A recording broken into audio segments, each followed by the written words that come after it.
So, ngayon, kakagising ko ng hapon and Merry Christmas na po sa lahat ng aking mga subscriber and sa lahat ng nag-like and share sa akin. I-vlog ko lang po ito, yung Christmas tree namin, kung saan po ito nabili.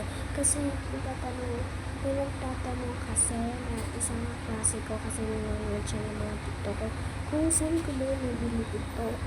Siyempre naman sa TikTok.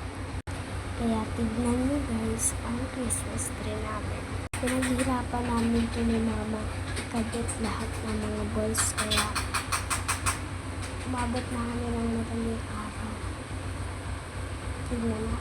Ayun guys yung Christmas tree namin. Ngayon natapos namin. At dito sa mga baba, wala pang masyado siyang ilaw. And dito sa mga likod, wala pa din balls na nakakabit. Pero okay lang. Yan guys, ito na yung napagtapos namin. And may mga gift na rin kami. And so, dami. And gusto nyo bang pakita ko po sa inyo? Yung nakakalaki na nabili ko na Santa Claus sa TikTok. Diyan lang yun sa TikTok guys. Check out nyo na lang yan.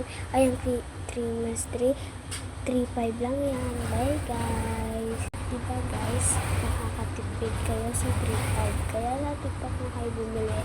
At 3.5 pa ko. Ganyan lang kaganda. At kagandang bongga ang Christmas tree. Bye guys. Merry Christmas.